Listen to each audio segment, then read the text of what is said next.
Quels sont les avantages de l'hypnose pour la préparation mentale sur le golf?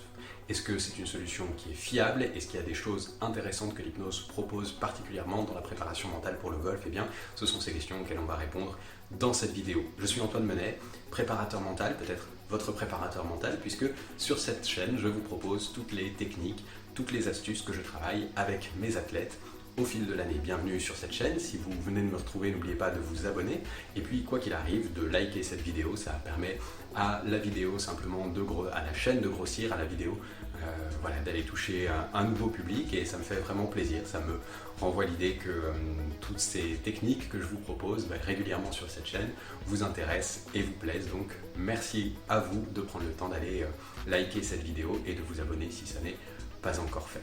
Alors, l'hypnose, c'est une technique évidemment que je pratique pour ma part puisque je suis hypnothérapeute et préparateur mental de sportifs, donc c'est vraiment une technique fondamentale sur laquelle je m'appuie dans mon travail avec les sportifs.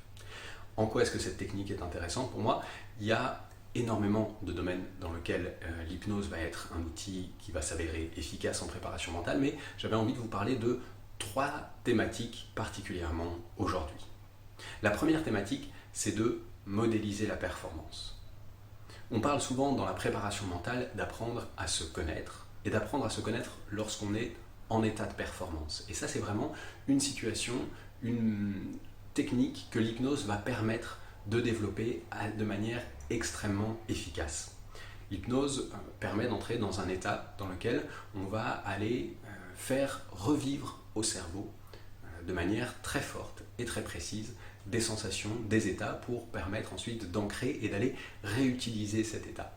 Vraiment ce qu'on appelle la modélisation, c'est-à-dire le fait d'aller chercher un modèle à un moment précis et de pouvoir le répliquer, c'est vraiment un des grands apports de l'hypnose et c'est un apport qui est fondamental dans la préparation mentale. Donc la première étape, c'est vraiment que l'hypnose, le premier élément que je voulais vous apporter aujourd'hui, c'est l'hypnose, c'est vraiment un outil qui est extrêmement puissant et la PNL est allée notamment tirer des outils linguistiques de l'hypnose, toutes ces techniques d'ancrage, toutes ces techniques justement un peu de modélisation. Donc la modélisation, fondamentalement, c'est un outil de l'hypnose qui est extrêmement pratique et qu'on connaît bien maintenant en préparation mentale.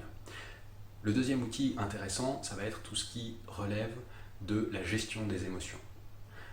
L'idée, c'est, avec l'hypnose, de pouvoir prendre conscience de ces émotions, mais aussi de pouvoir prendre conscience de toutes les manières que l'on a de pouvoir les gérer, d'aller chercher à l'intérieur, et c'est un mouvement qui est fondamental dans l'hypnose, que ce soit dans la préparation mentale comme dans la thérapie, un mouvement qui est de se dire, face à une situation, face à une émotion, quelles sont mes ressources, quelles sont les manières que j'ai de pouvoir la gérer et de pouvoir créer de nouveaux apprentissages, de nouvelles manières de gérer l'émotion. Et donc ça, c'est vraiment quelque chose qu'on travaille en hypnose, à la fois en hypnothérapie, à la fois en préparation mentale, et c'est un atout, je pense, de cette technique hypnotique. Et puis, je terminerai par un troisième atout de l'hypnose, et c'est la rapidité. C'est pas une technique en soi, c'est vraiment quelque chose de beaucoup plus méta, quelque chose qui tient à l'outil hypnotique en lui-même, et c'est la rapidité.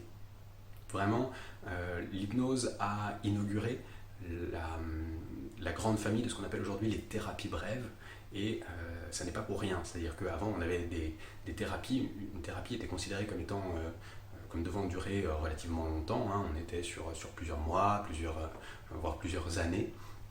L'hypnose dans la partie thérapie a ouvert la possibilité et les techniques et les outils à des changements rapides. Et aujourd'hui, je pense que c'est vraiment une force du travail en préparation mentale, c'est que le travail qu'on fait en séance peut tout de suite s'incarner dans une différence rapide sur le terrain, et tout le suivi au long d'une saison, par exemple, peut amener un nombre de changements qui est vraiment significatif, et donc une rapidité d'évolution qui est vraiment significative.